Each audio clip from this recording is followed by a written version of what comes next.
Alright guys, so recently when Piers Morgan did an interview with Andrew Tate, he also had a pretty short interview with Tristan Tate for the first time ever, where they answered some relatively interesting questions about a lot of topics, and I thought sharing this would be honestly very interesting, because Piers and Tristan Tate have never really had an encounter before, and to me it's honestly very interesting to see how they have a conversation, and at some point they actually got in a somewhat heated conversation. But yeah guys, leave a like on the video and subscribe with notifications if you haven't already. Also be sure to join the first link in the description to join Tate's group where he talks about these interviews. They're all limited spots, but yeah, just check out this interview. It was pretty interesting. First of all, your reaction to that extraordinary interview I just finished with your brother.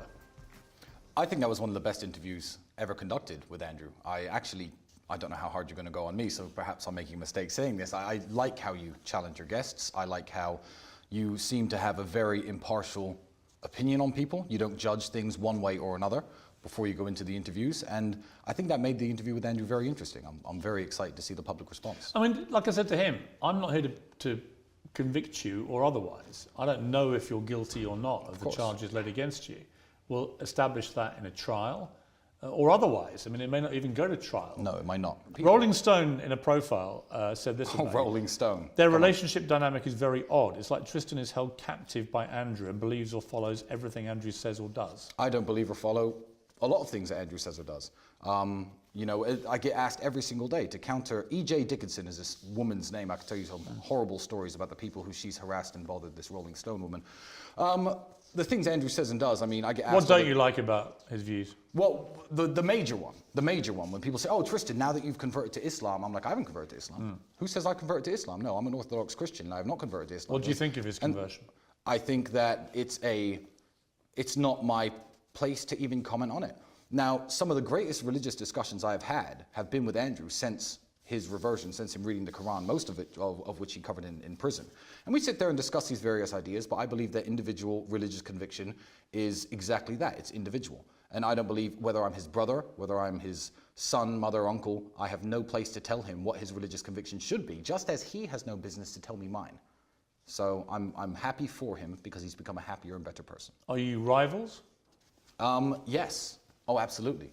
But in the best and most healthy way. I can't watch him train in the gym for an hour in the morning and then not train for an hour myself. I can't sit there drinking and relaxing and partying while he's on his laptop working. Do you ever fight?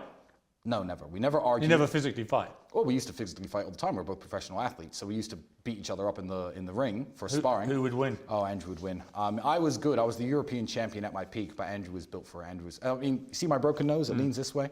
First time it was broken was by him, and it got weaker after that, and I had it broken twice subsequently in kickboxing matches. But yeah, we are rivals in the way that we inspire each other to work better and to be better, but not rivals in any way that his success would upset me or my success would upset him. When you were in jail together, yes. So for a period of that 3 months, you were actually in the same cell. Indeed, for about half of it. What did you talk about when it's just you and him, and you're thinking we may never get out of it?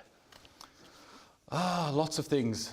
Books, religion, the case, obviously, explaining, trying to understand. When you're in a cockroach-infested tiny cell together, yes, you've gone from being the top G and his brother with your Bugattis, your cigars, the lifestyle, the women, and so on, to literally nothing in a very degrading environment that you find yourself in, and you've got no idea how this plays out or how it ends, or even if you get out. I mean, that's a big moment. Yeah, I guess it is a big moment, but I always knew that we were going to be okay. You know, even when I was separate from him, I wasn't worried that he was banging his head against the wall or self-harming or doing anything stupid. Again, he wasn't worried about me. We obviously weren't worried that the other brother, and I know you can't share in this conviction, I know he's not a criminal. I know he has no skeletons in his closet and no criminal past. He knows exactly the same about me. So we were very relaxed. I guess in jail I was more relaxed than I am now, because in prison I assumed that the prosecutor, whose job by the Romanian constitution, by the way, he's not a district attorney like in the United States where he is told he has to argue that you're guilty and that's it. The prosecutor's job actually here is to discern the truth of the situation. So I was sitting in jail relatively relaxing. Well, this is going to end any day now. I mean, human trafficking, this is stupid. It's not going to happen. Like, they're not going to sentence me to jail for this. It was only when I got out that I learned the true motivations behind this that made me actually more worried than I was in jail. So in jail, I was relatively relaxed. Trained every day. Ate their horrible food, did my push-ups. It was all right. Mental break, no electronics. People often say, and it's certainly true from people I've interviewed over the years, that you're a product of your environment, particularly of your parents. Yes. In a November 2011 Facebook post, your father, Emery, wrote that the eternal problem of the alpha male was protecting his flock of women. He said, "The times I struck a woman, brackets, in passion, I never left a mark, no trace, hyper control, super control of a human animal. They love me still." I've never heard that before in my life. I'm smiling, man, because I can imagine his voice saying it. You can. I can imagine his voice saying it. The only times I've struck a woman, in brackets, in passion. Have you ever struck a woman in passion, Piers? No. You haven't? No. Not a little spank? Well, Not once? Let's keep this above board. But I want to, Piers, but I'm saying, like, I understand how you're trying to phrase this. No, I don't And understand. Again, my father is dead and can't no, defend himself. I'm not trying to phrase it in any way. I'm just curious what you think he meant by that. I honestly don't know. I mean, keep in mind, my father died when I was 27, and that post was written a long time ago. I've never heard it before. I've never seen it before. But what kind of father was he in terms of the values he instilled in you and Andrew? Oh, he was a wonderful man, and he was a very protective man over his family and the people he cared about. I mean, they got divorced many, many years ago, but even with his dying breath, he would have jumped in to fight 10 men to defend my mother and her honor. That's the kind of guy he was, super protective and super, involved in everyone he loves life, even if he was far away. The phone calls were constant, the emails were constant, and he held us very accountable as young men. Andrew tweeted last year, "My dad was a chess genius, CIA operative. My mother was a dinner lady. They had nothing in common. Dad said she fed you boys healthy meals every day, cleaned the house, and was largely quiet. I loved her very much. That's literally all men want." Are you asking if that's an accurate description Yeah. of my parents' relationship? Yeah. Perhaps, yeah. But my mother was a wonderful mother. See, I don't think. But they split up. Of course they did. But that doesn't. Well, So when he says that's literally all men want, they split up way before I was old enough to understand marriage or sexual or male or female dynamics. By the way, so I can't even comment on their marriage. What I can comment on is how they were as parents. And what I will say is, I don't look back on my childhood raised in a council estate. On state benefits, I was free school lunches. I don't look back on that and think, oh, my mother was a terrible mother because we didn't have any money. Because I don't think it was my mother's job to, I guess, provide as much as my father was doing his best from the United States. But I will look back and say my mother was an absolutely wonderful mother. I had 3 square meals a day. She knew how to manage her finances, didn't smoke, didn't go out with her friends, made sure my clothes were always washed, knew how to mend things. She is. How does she feel about the fact that both her boys are in this serious legal jeopardy? Well, you have to understand, she's known us our entire lives, and you haven't. When I was 15, 16, 18, all my friends were selling drugs and breaking into cars. I was down at the kickboxing gym every single day. I would get into the kickboxing ring for 50 pounds after 8 weeks training, just because I found harmony in the discipline that sport gave me. I think kickboxing is massively, largely responsible for keeping me from ever doing anything illegal. Never tried a drug in my life. Never broken a law in my life. Never broken any law? Speeding. Right. We're talking, I'm talking about serious crimes. And my mother's known that even at my most desperate and my most poor, I would come home to her and sleep on her couch for 6 months, as opposed to do anything illegal and try to find an honest, good way of, legal way at least, of making money.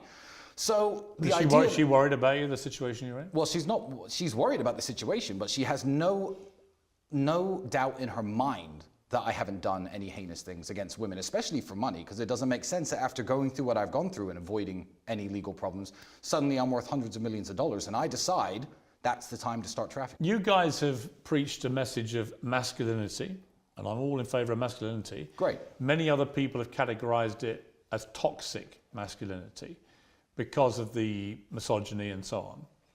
Do you feel that maybe you have collectively gone too far in the misogyny, and that has been, again, one of the reasons you find yourself in the problems you're in? Well, again, when I say first, the kind of alpha male what have I rhetoric. Said, what have I said that's misogynistic? No, I'm just asking you generally whether you feel that's part of the problem. I don't think that's part of the problem. I don't think it is a problem at all. I think that when somebody has been speaking on the internet for a decade, you have to understand that, first of all, lots and lots of content is produced, and it's very easy to cherry pick and to take things out of context. Sure. And number 2, the man speaking on the internet 10 years ago is not the man sitting and being interviewed by you today. Who I was when I was 25, I fancied myself a bit of a dating coach, used to give people advice on how to meet women and how to pick. That's not how I live now. I'm 35, I'm not 25. You at 25, I'm sure, were very vastly different than you are today.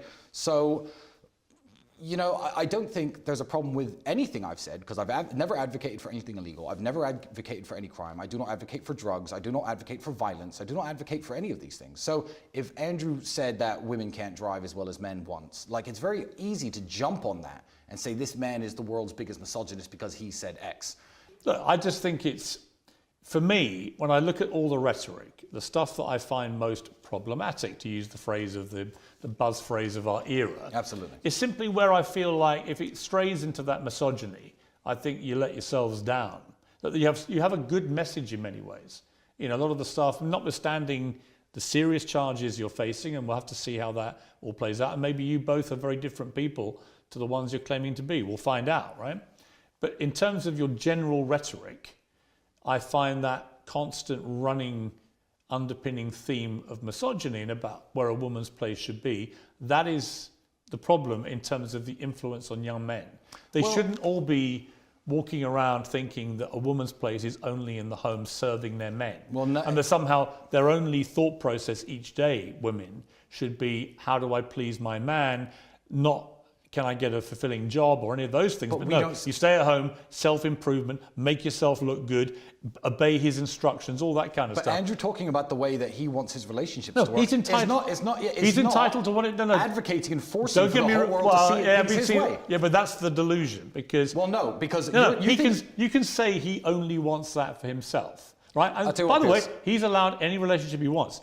But when you pretend that when he says those things, they're not amplified to literally tens of millions of impressionable young men. But here's why you're wrong. Then you know that's not true. Well, here's why you're wrong, because you assume that Andrew Tate, for some reason, in this conversation, is the only influencer in the world and the only person people listen to. Because he's not at all. Not at all. The internet. But I'm going to tell you, he's one of the most influential. Yeah, no, he absolutely is, and that's great. And that's the part of his influence that I think is a potentially malevolent. Great, and it's wonderful and good, and you don't have to like it. But let me tell you, every force has an equal and opposite force somewhere else. So on X, Elon has now legalized free speech on that platform. So there are differing opinions on every single aspect of life, including how you want to date women, what kind of music you should listen to, what kind of cars are good, what kind of whatever it is. So for every Andrew Tate out there, there's some feminist OnlyFans model who lives in Florida who makes rap music who's saying that men are nothing and men aren't shit. So the people who are listening to Andrew Tate aren't listening to Andrew Tate. They're listening to the internet as a whole. And I believe Andrew's message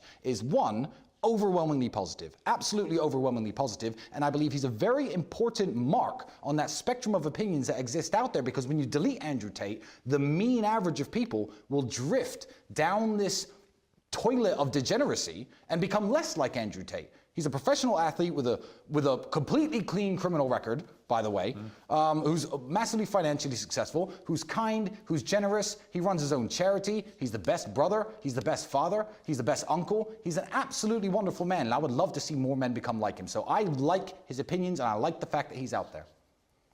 Tristan Tate, thank you. It's been a pleasure. Now, I love the way he responded to that last question. He absolutely cooked there, and Piers knew that he is right, and that's where the interview ended. And honestly, I have no idea if we will see any more interviews with Tate and Piers. Maybe if something crazy happens in the world again, and there's a big conversation about it, then Piers might bring Tate back. But honestly, it's been very, very interesting. But yeah, guys, give me your thoughts on this in the comments below. That's it, and I'm out.